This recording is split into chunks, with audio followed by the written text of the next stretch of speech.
Welcome to Discovering. Much of what we do here in the Upper Peninsula revolves around the outdoors. We'll take a look at the life of Lake Superior, a program designed to teach kids about our outdoors. And the UPSA hands out their first ever Outstanding Sportsman Award. That's all tonight, right here on Discovering. The secret streams that flow beneath the cliffs of colored stone. Forest thick and healthy with birch and pine and oak. Surrounded by the greatest lakes this world has ever known. The black bear's awesome presence as he roams the hills and fields. Call of the timber wolf, the loon's lonesome trill. The eagle soaring high above, the trout lies deep and still. These are what I treasure, the only way I measure feelings that I have for this fine land. There is so much to discover when you're a long-time lover of northern Michigan.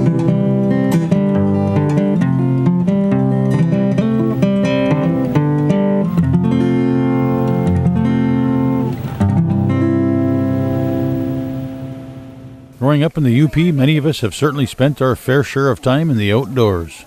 I've said it before, sometimes all it takes is a little push in the right direction at the right age. Somewhere along the line, someone introduced each of us to the nature around us. Here's a look at a group that's been introducing kids to the wonder of the outdoors for years. So the Life of Lake Superior program is a Michigan State University extension program. This is its 16th year. It brings kids from all over Alger County to various sites in the county to experience natural history, cultural history, outdoor education, outdoor recreation skills. Kind of the whole idea is to get kids outside and explore and learn about the outdoors and the natural resources that we're so lucky to have in this region. This year our 4 themes, vary anything from birds to survival to Coast Guard history. Today is the day we're doing survival, so teaching kids fire building, shelter building, animal tracking, water treatment, what types of foods you can find out if you're lost in the woods. Did a little bit of this last year and it was a huge hit, so we wanted to do a little bit more with it this year. So it's really a full package day for the kids, and it's a healthy experience, it's an active outdoors, it's an educational experience. It's just a really neat opportunity. Clear Lake Education staff, Rachel and Morgan, are here teaching how to track animals, what different animal signs you can look for in the woods, because in a survival situation, animals could be a good source of food as well as a good source of something to stay away from.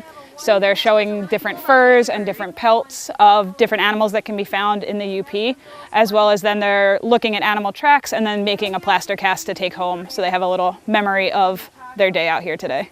So what we're doing today is a tracking program for Life of Lake Superior.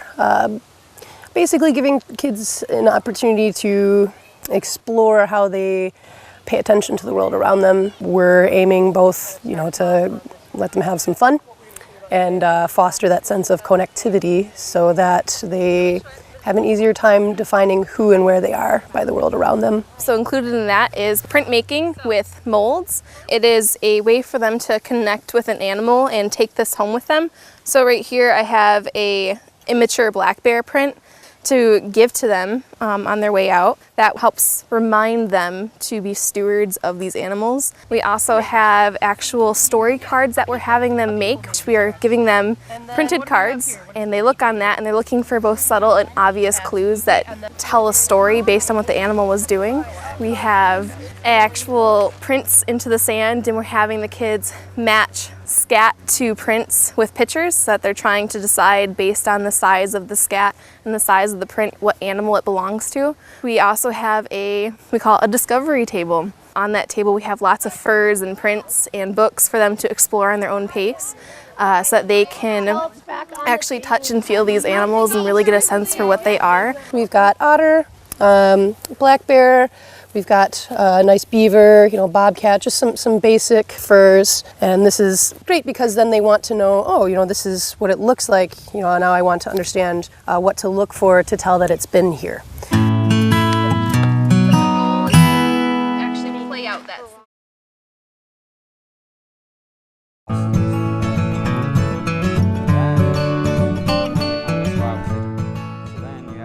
So one of the things that we have going on today is Todd Thierret is our survival expert with fire building. What I do is take a whole bunch of this stuff, start with the small stuff and then the bigger stuff. Just put a bunch, if the ground's loose, just kind of stab it into the ground. Again, leave a little spot for your tinder bundle.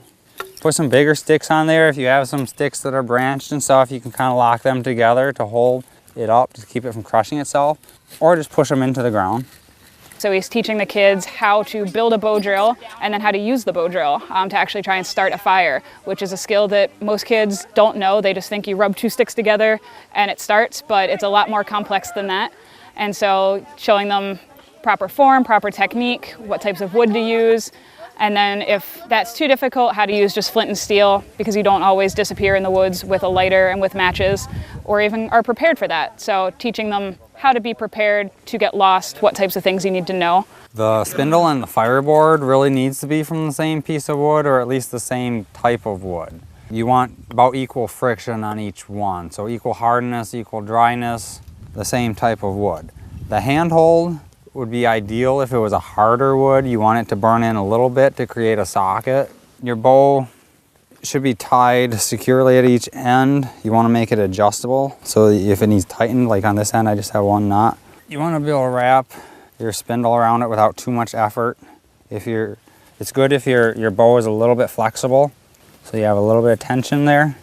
And you want to adjust your string to where, with the leverage of the stick, you can get it like this. We're still making our bow drill right now. It's not going to make a fire until we burn it in. We have to burn in a notch on the handhold, and we have to burn in the notch on the fireboard. You want to start burning just a little bit in from this edge. You want to be a little ways from the end so that it doesn't split and break off. Just make a little divot with the tip of your knife. Try to keep it centered and keep it level. Keeping it level will keep it centered. It'll just go lightly up and down, up and down. Now remember, we can't just stop now. Just because there's smoke, you can't get fire from it yet. We're just burning in these notches. If your string starts slipping on your spindle, you're either putting too much downward pressure or your string is too loose.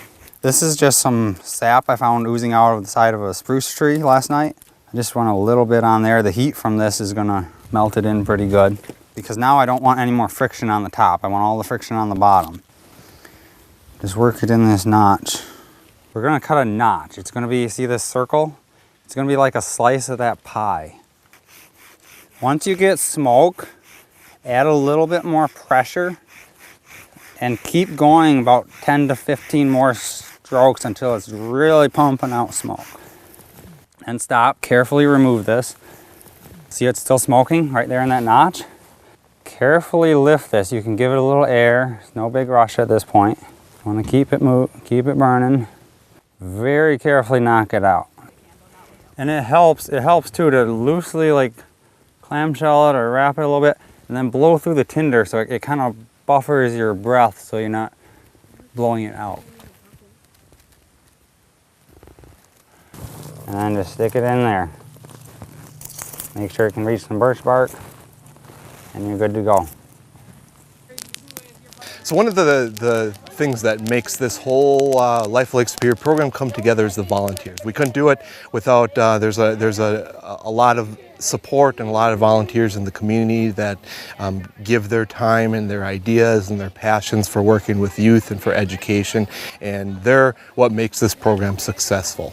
Well, we volunteered a few years ago. We've had a camp here for about 8 years, and then last year we moved here full-time. So it gave us the opportunity to volunteer every week for Life of Lake Superior, and we love it.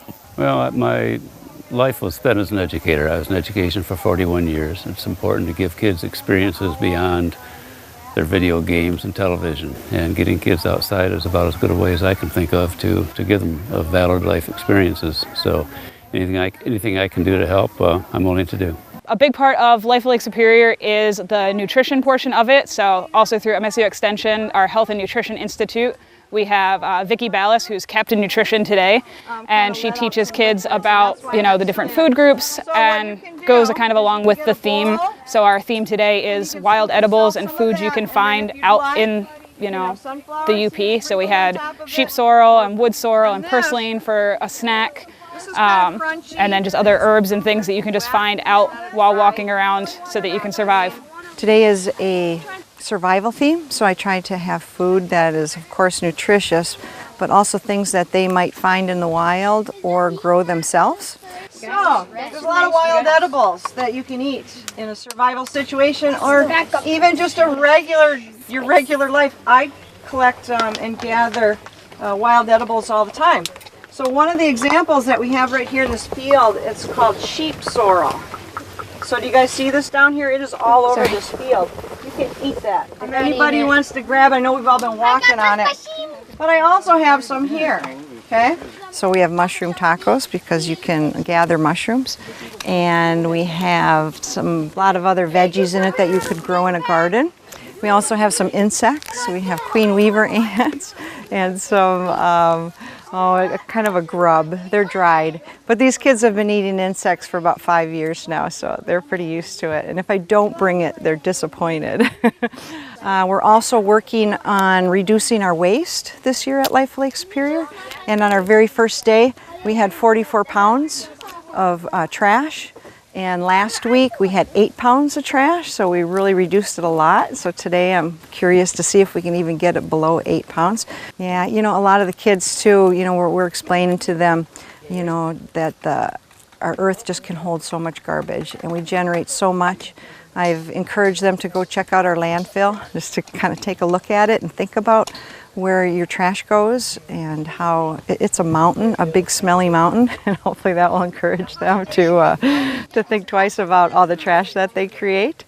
A lot of the kids, when we do this, I ask them what are ways that we can reduce our trash, and they came up with all these ideas. And a lot of them have said they've never even thought about any of this before. So this is a kind of a first time they're even thinking about their waste and all the trash that they accumulate. So. We talk also about leave no trace. You know, we're always out in the wilderness. You can't leave anything. We don't leave a speck of food on the ground, and of course, no trash either. And so the kids really learn a lot about that too.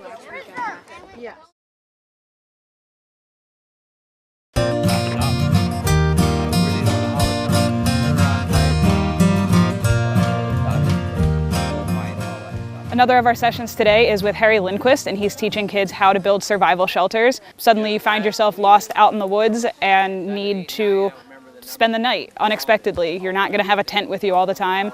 So what types of shelters can you build, rudimentary, that will keep you warm, keep you safe, keep you dry until you can be found the next day? So you take the compass, you'll turn that in here, just like that, right? So which way is north now by looking at this? Which way do you think north is? Fred in the shed and call him. That way, right directly this way. So we're trying to teach the kids emergency shelter building. If they're out hiking or hunting or fishing or trapping and they find themselves in a situation where they need to spend the night in the woods and there's no tent available, of course, or no cabin, what to do and what to look for. And what is the proper trees to use that make it more comfortable for you, or you can spend a nice night in the woods. Come on with me here, guys. No, let me get ahead of you guys. Come on through here. Yeah. Well, some of the trees I'm learning the kids are evergreen trees, because in case of a rain or something, you find yourself a big spruce tree, a balsam, or a pine. They're drier underneath it, and the bottom limbs are always dead and dry. You can always make a fire. You can't find a leaning log, guys? You could take a sapling, a maple sapling, climb it up if you have to, pull it down, and you can tie it. You already got a nice ridge pole built for emergency shelter. If you lean a pole against one of them, you can make yourself a lean-to shelter, and it makes the whole night more enjoyable. It keeps you drier. And if you use the balsam and spruce boughs on the ground to lay on, it makes it more comfortable. And use them same evergreens to make a roof over you. It does keep cold out, and it keeps the rain out. If you look at that tree right there, see all the dead branches? Spruce trees. They could fall. And the balsams. Anytime, middle of a rainstorm, you can go and break the bottom branches and make a fire. They always stay dry. You know that a beaver lives not too far from here. Why do you think he lives not too far? Water. Oh, because there's a lake. There's water, or a lake, or a river, but the beaver, when he's out on land, he's vulnerable to different predators. So when he's this far from land, he can't get in the water and swim away. See those beaver cuttings back there as we walk? Do you see the beaver? So what does that tell you if you find a beaver cutting? That there's beavers around. And where do they live at? There's water around here. See where we're at, guys? We're in lowland here. So if you're forced to spend the night, would you rather be in highland or lowland? Highland. Highland. Well, I try to teach the kids the evergreen trees that we have growing around here. We have the balsam, we have the spruce and the pine. And like I said, the white pine, of course, is our state tree. So it's kind of neat to use that and let them learn something too. Educating them that this area is a pretty wild area. The UP is not like downstate, so making sure that they can enjoy their outside. And the Life of Lake Superior got its name kind of from the area that we live in, and just that kids should experience these places, Pictured Rocks, the National Forest, and places like that, and just letting them know that there's things to do outside, you know, in their backyards.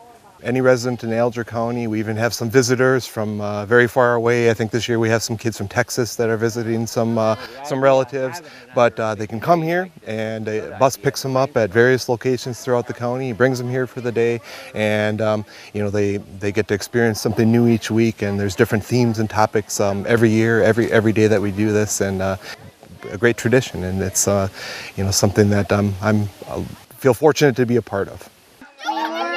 Survival skills. Yes, we learned how to build a shelter in the woods and different animal tracks and their poop. Yep. We made animal tracks and what you need to bring if you get lost in the woods. Yeah. And we're gonna learn to make fires. And we also learned what altitude you need to build your fort at in the woods so you can survive. And what you need to use to build a shelter. All right, so Life of Lake Superior, it's an extension of MSU, and what it is it's every Thursday, and it's a bunch of kids of all ages from, I don't know, I would say like 5 to 14, and what you do is you basically learn everything there is about outdoors and how to eat healthier too. Today, well, my section, we did fire building, so we learned the fire pyramid, what you need such as fuel, food, and oxygen. And we also built fires too by using tinder, kindling, etc., with actual cedar. So the first one we went to was shelter building. We learned that don't pick pine, I think, or spruce. Well, there's one of these plants where you can't pick because it'll give you a bad cut in your hand. So you need to use a knife. And Harry told us not to eat anything that you don't know is good for you or not. Yeah, I started yesterday. Stop pushing this. Mink. Look at an ice cube. Mink, no.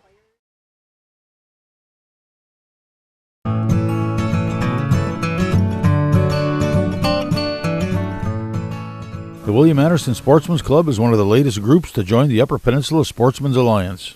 I was at their club in Hermansville where the UPSA held their latest meeting. Some of our guests, we have Representative Scott DeAnda. Good morning, gentlemen. We have the Wildlife Supervisor for the state of Michigan, Russ Mason. We have the Chairman of the Natural Resources Commission, Mr. John Matonich is with us today. Good morning. Among the many articles of interest on the agenda was the presentation of their first ever Outstanding Sportsman Award. I've been pushing for this for a couple of years. I'm going to read you a particle press release that was going into the papers today, and that is, we are going to honor today the first UPSA Outstanding Conservationist. Okay, this is our first, and this first one will go to Al Ettenhofer, UP Whitetails co-founder, and he lives here in Escanaba. He helped form 7 UP Whitetails organizations. He serves as chairman of UPSA's CWD committee, He has been a leader in educating the public on CWD, including producing a radio public service announcement and testifying before the Wildlife Committee of Michigan House of Representatives on the problem of potential importation of CWD-infected, improperly processed deer to Michigan. Ettenhofer has been a leader in securing grant funding to enhance white-tailed deer habitat in the Upper Peninsula. Among these projects, and this is just a few of them, habitat was approved along the Whitefish River in the Arnold area of Marquette County. Tree planting efforts have also been undertaken via the Forest Land Group in Marquette and Delta County's conservation districts. Grant money has also helped fund deer trapping and tagging. And what I'm saying on this, Al is a tremendous and tireless worker for conservation and wildlife in the Upper Peninsula. I say he's a fantastic choice for our first ever Outstanding Conservationist Award.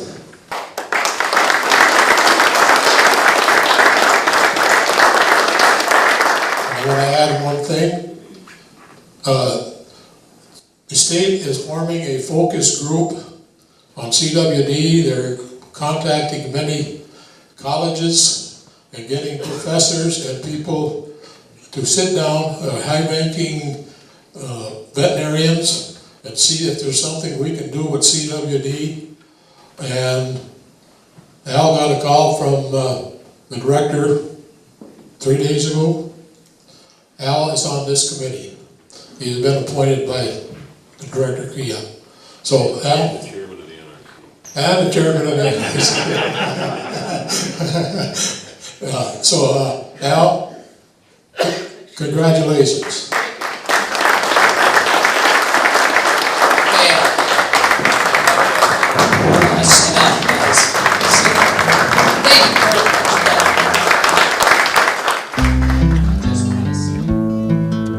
That's it for tonight. A big congratulations to Al on his much-deserved recognition. If you'd like to keep tabs on what's coming up on Discovering or see where we've been, go to 906outdoors.com. Thanks for watching, and we'll see you next week right here on Discovering.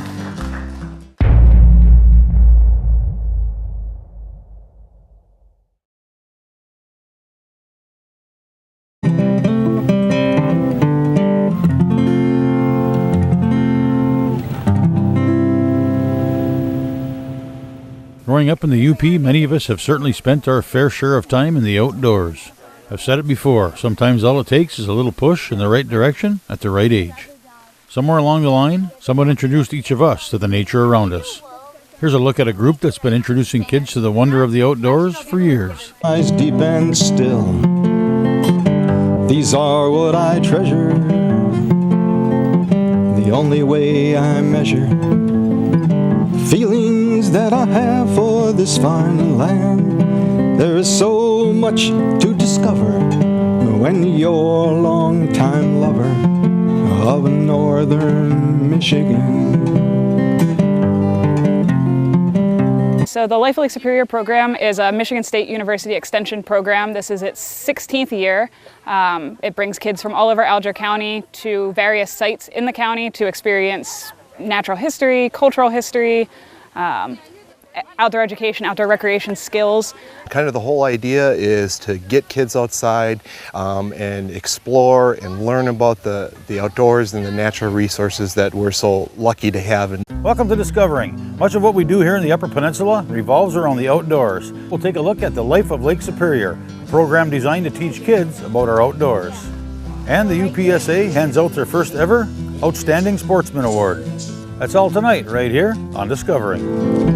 The secret streams that flow beneath the cliffs of colored stone, forests thick and healthy with birch and pine and oak, surrounded by the greatest lakes this world has ever known. The black bear's awesome presence as he roams the hills and fields, call of the timber wolf, the loon's lonesome trill, the eagle soaring high above the trout line.